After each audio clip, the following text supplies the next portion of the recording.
So Dylan, there's a lot of misconceptions about what you do, your industry and everything about it. Like you've been labeled all sorts of stuff like this guy's an Onlyfans manager. Like what is he doing? Is it all explicit content? Like tell the full story. What's going on? So I've been, yeah, there's a lot of misconceptions in this industry. You know, people, are they online pimps and this kind of thing? And it's like, no, we're not online pimps. It's a very professionally set up agency. And pretty much what we do is like, we partner up with creators who already like willingly choose to monetize their audience via platforms, like subscription-based platforms like OnlyFans and Fansly.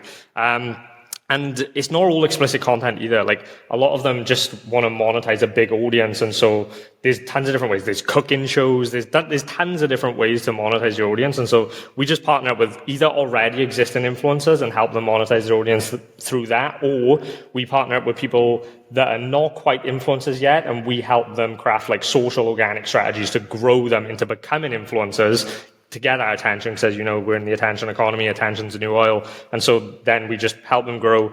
And that's pretty much what we do. We just partner with a bunch of influencers, help them grow and then monetize on the back end. And we also like, you know, a lot of the creators don't have the business acumen. They might be good influencers, but they don't have the operations in the back end. So we also help with stuff like that as well.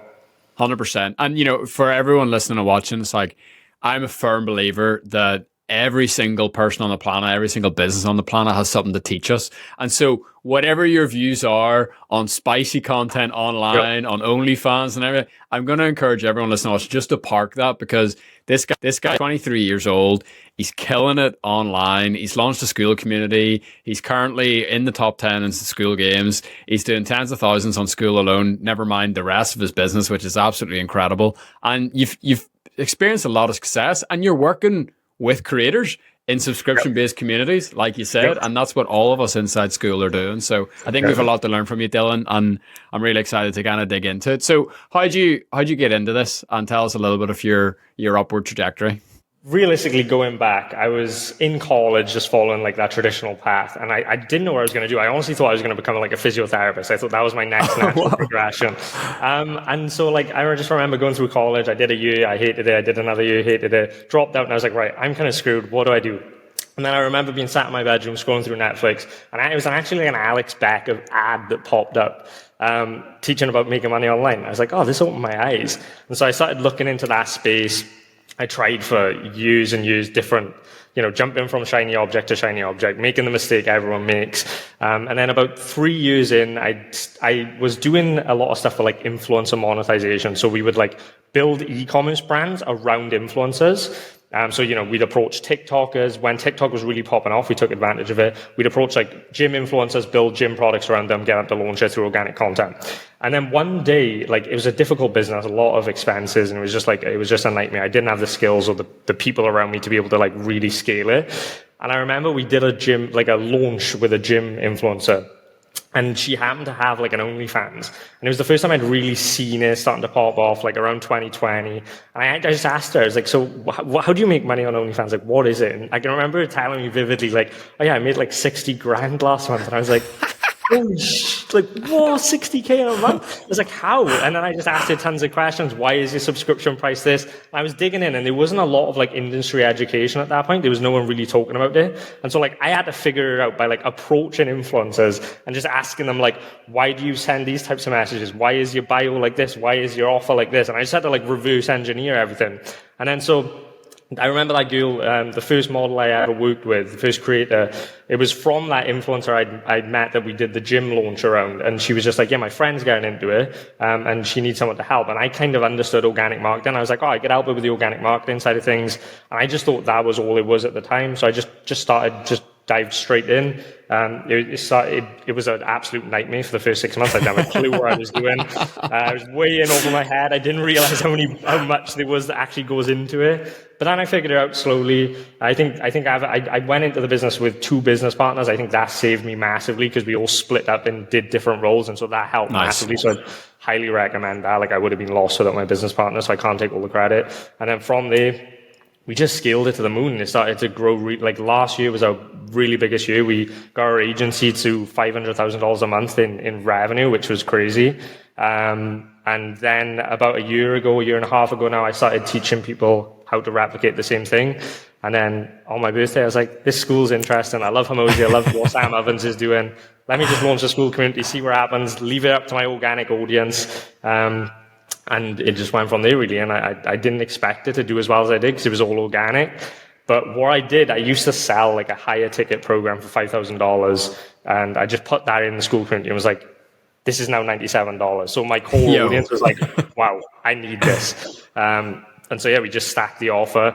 We probably put about $25,000 worth of value in there for $97 a month. And it went from there. And now it's doing pretty well. And now we're looking to scale it even further, launch some lead gen ads, starting some email campaigns. And yes, it's sick. I love Skool. It's like a really sick platform. I love the gamified aspect. That's what really brought me to it. You have a lot to teach us whenever it comes to reaching out with other influencers. And we've had a couple of other people on the show so far that talk about, artists and creators of all kinds. They need help with the business side of stuff. And that's exactly what you offer. So give us your outbound strategy, your DM strategy for working with big influencers and creators. Yeah. So I think the first thing and the most important thing when it comes to like doing cold outbound, because we get a lot of leads from cold outbound, but that biggest part is I don't think it matters in terms of the framework you follow, the script, the people you hire, the talent. I don't think any of that matters unless you have an optimized profile. So like if you don't have an optimized profile, you don't have a personal brand, you don't show that you're an authority, you don't have case studies, value posts, if people can't see that you're an authority in that space, it's like, why would they even reply to you? Why would they work for you? They've got a million other people DMing them, hitting them up. So you need a way to stand out, right? And then if you have that first thing, which is like the core pillar, and then you pay that with a good framework, like it's just from that point it's easy. But that first piece is the most important key. Like you need that personal brand. Or if you don't have a personal brand, you don't want to put your face to it, find someone that you can build into a personal brand and work with them. But that's going to be the key thing, is that profile optimization. You can even do stuff as well, like go and buy big theme pages and stuff like that. That's even a little like hack. If you go and buy a big theme page with 400k followers for $1,000, reaching out and stuff like that can give you a bit more credibility as well. So that's like a little shortcut. But yeah. I've never done this on a podcast before, but we're going to try it. I'm going to share my screen, okay? I don't know if this is going to work. But this is Dylan's Instagram, okay? And so he practiced what he preaches here. He's got 30k followers.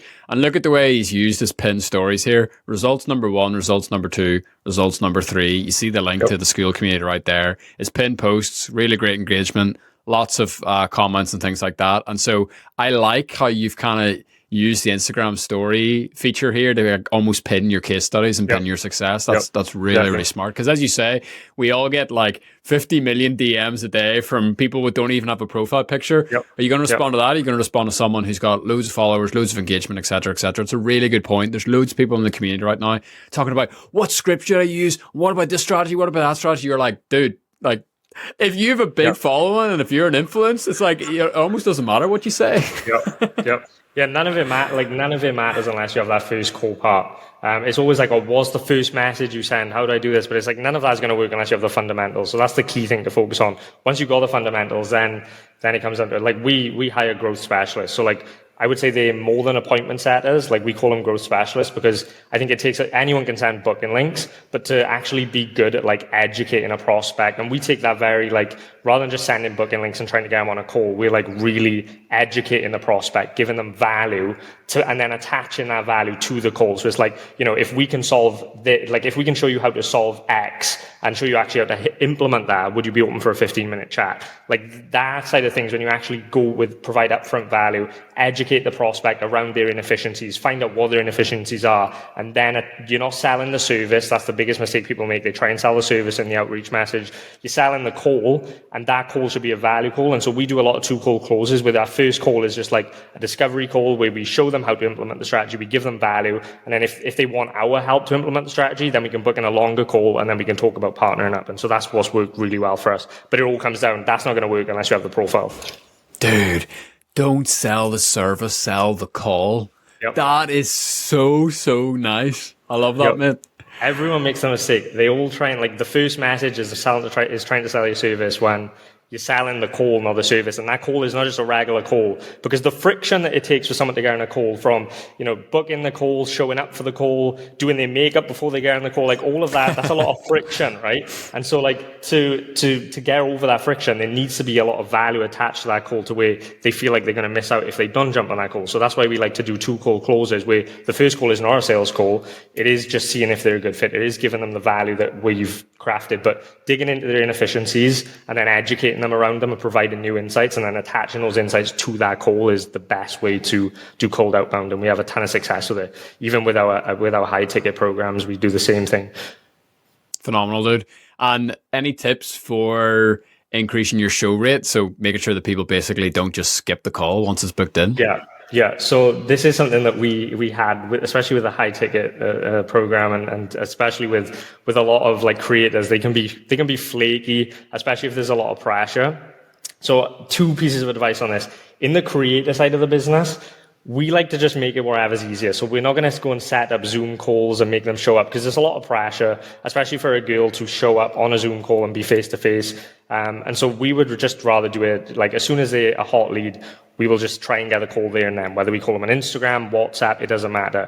Whereas if it's like more of like a high ticket deal, you obviously need a lot more systems in place. You need email reminders. You need email reminders that not only just remind them, but also provide them value, show case studies. And then you also need triages, right? Who are going to call up the lead, nurture the lead to make sure they actually show up before the call. They remind them on the day, and they continue to provide value and insights before the call, so the person actually wants to show up. So you need some systems, you need some people to really increase show rate. But when we hire triages to like call the leads up and make sure they're going to show up and warm them up and educate them, and we implemented like email automations where this email goes out 48 hours before the call, this email goes out 24 hours before the call. That worked really well. And the other little thing that anyone can change and implement is we make sure that no one can book past 3 days. Because if they book past 3 days, then they're unlikely to show up. Like we made the mistake for a while where people were booking in for like a week in advance or 2 weeks in advance, and then they'd forget and wouldn't show up. So it's like you have 2 days to book, 3 days max, and if you don't book within that time frame,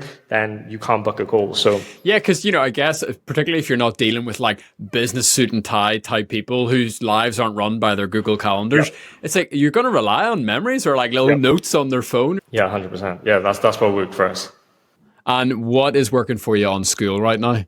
On Skool right now, I just think it's purely down to, I think one of the biggest lessons I learned in business is, rather than like chasing new customers all the time, like how do you provide the most amount of value and service to your current customers? I think if you do that, rather than chasing new clients every single week and always trying to get new clients and chase the next client, chase the next paycheck, just focus on your current clients you have, deliver them the most value possible, and they'll keep paying you. And that way you can build a business that's way less stress. You don't have to constantly worry about acquisition. You don't have to constantly bring in new leads. Just really go like heavy into clients. And so that's what we're doing. Like, I think we put so much value in the actual Skool community. We've been doing weekly calls in there. Like we've just give so much value to it that it not only grows by word of mouth, by referrals, but people want to stay in there. People want to bring their friends.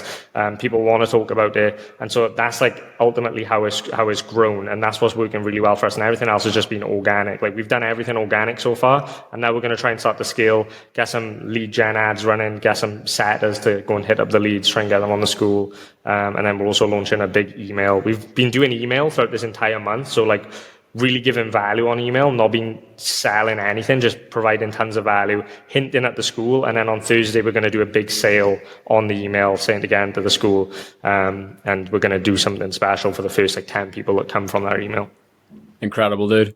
And, a lot of guys in the Skool community, they have realized that collaborating with other creators and big influencers is a really valuable way. As you said earlier, the operations side, the business side, that there's real opportunity there.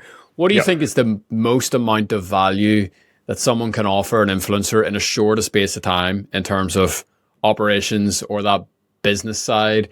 What moves the needle the fastest for people who maybe have never worked with an operations person or a business person, but they have a big following? I really think it depends like on the niche. And I just think it depends on on like the influencer that you're working with, it depends on, what their inefficiencies are and where they're going to be able to monetize their following. But it's mainly all going to be like business acumen stuff. Like they already understand how to create content, the majority of big influencers. So it's mainly either finding like product market fit. Are they going to sell a physical product? Are they going to sell a digital product? What makes sense with the parameters of their brand? And then what is the best way? Do you create a value ladder where you have a low ticket, like a mid ticket, a high ticket offer? Like, is it that philosophy of like everyone gets something? So it doesn't matter if you're broke, if you're wealthy, there's some type of value you can get. So I think it's mainly just about like aligning what's actually going to work. Because you see it all the time with big influencers where they'll release some type of product or service, or whether it's a digital product or a physical product, and it doesn't match with their brand and it flops. And so like that's the biggest thing, is when you're looking to work with influencers, you need to figure out what is actually going to work. And then structure your value ladder. I think it's super important to have a value ladder where you have a low ticket, medium ticket, high ticket offer. That's amazing, Dylan. And like, just as we start to kind of land the plane, give us your biggest high in your business career so far and your greatest low, any order you want. So we'll start with a low. The biggest low was I started my first business. It was e-commerce business. I was like, when you go into it, you're all bright-eyed. You're like, this is going to work. I'm going to be rich in the next 6 months. I'm going to be driving Lamborghinis around my hometown. This is going to be great. I'm going to make a fortune selling wolf mugs from AliExpress. And it doesn't go that way. And so, like, I think we've all sold a wolf-related dropshipping product at some point in our entrepreneurial journey, haven't we? Yeah, 100%. And so I just remember, like, I was struggling with that business. I was working a 9-to-5 job. I was doing like 80 hours a week. So I was working overtime to try and put money into the business. And it was around the time where like that store had failed horrendously. I'd wasted all my money. I was like $500 in my bank account. And then around the same time, my mother gets diagnosed with cancer. And on the same day, my girlfriend leaves me all in one day. And at that time, I'm like, life hates me. I'm going to give up. This is like, I've got the worst life in the world. I truly felt like a victim, and I just give up. And I didn't do anything for like 6 months. And then I realized, like, it's all on me. Like, every decision that I make is all on me. Like, I can create my own reality. And so, like, this is not doing anyone any favors. And I just felt a bit helpless. And I was like, I need to shift this. I felt helpless. I was like, if I had money, I could potentially help my mother go private so I could get her seen faster. And so that just became a massive fuel. And then from there, like, it just really just went up. And that was probably my most successful year of like, I switched to the agency business, and then we did 500K in that year. And that just felt like the biggest win ever. And it was crazy because I'd set that goal of 500K, and like I'd set that goal and I actually hit it. And I didn't have a clue when I'd set it how I was going to hit it, but I somehow did. And I looked at that goal every single day. I had it pasted on my mirror, on my laptop. I just constantly seen it. And we did these little 12-week year plans, and that was probably really effective. And that's what led us to get to that biggest milestone, which was like the first 500K in a year. From going completely broke in a 9-to-5 to 500 grand in a year was like insane. And I think a lot of it was down to the 12-week year plan, which is like, you plan your goals, you set like 4 goals, but you do it over 3 months. And so like the biggest mistake people make is like, it's the new year. They set those goals for the new year, and it's like 12 months time. And so they work really hard for January, February, and then they lay off the gas. They're like, I've got the rest of the year, it's fine. And then all of a sudden it's November, and they're like, oh my God, I need to work really hard. I'm nowhere near my goals. And they miss it, and then they repeat the same cycle. And so like I seen that, and I lived that. And I was like, right, let me break the goals up into 3 months instead. So that way, like I can go for 3 months, and then I've got another 3 months. And if I do mess up at 3 months, like we call it a 12-week year, because I'm living 4 years while everyone else is living 1 year. So if I do mess up a year, it's fine. I've got another 3 years to go and hit that goal. And so like that's what really helped us hit that 500K goal in that first year. And then from there, it's just gone up. And obviously there's ups and downs. There's been tons of ups and downs in business. There always is. It's never straight up. But that was probably the biggest low and the biggest high. And it was all within like a year period, which was crazy. Incredible, bro. So you're currently number 8 on the Skool Games. Yeah. If/when you make it to Vegas, what are you looking forward to? I'll definitely make it to Vegas. It's already happened. Time just hasn't caught up yet. I'm looking forward the most, I think, to network with everyone there, meet all the other people, because I think we can all share tons of valuable information between each other, tons of insights. I think that'll be great. Obviously, meeting Hamosi would also be sick.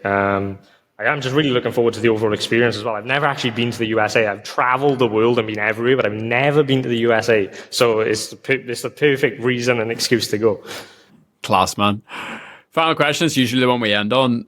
What advice would you give to someone who is just starting off on Skool? So they're brand new to it. They've just launched their community. They're figuring it out. Maybe they don't have a following. If you were in their shoes, what would you be doing? I would honestly play the long-term game and not try and make like instant money. How can I make money like right now?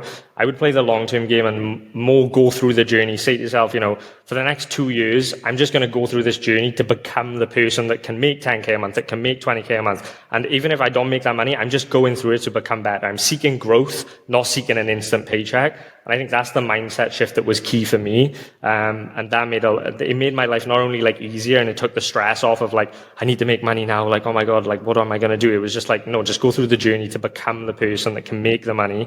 And I would just say document, like find something, like really sit there and think, like switch off your phone, because we're all so distracted by our phone. Like just take an hour or 2 hours a day where you switch off your phone and just think. Like do nothing but think, be bored, like really lean into being bored, because your best ideas come from there, especially for me. And so like figure out what it is you actually want to do. I generally do believe like find something that you enjoy, because that's when you're going to get the majority of work ethic from it.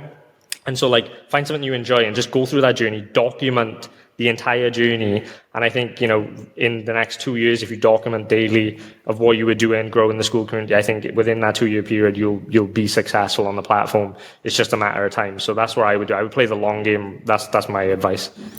Phenomenal, dude. 23 years old. Love the Welsh accent. So excited to see your success, dude. And thank you so much for everything you shared today. I really appreciate it. Yeah, thanks for having me. It was awesome.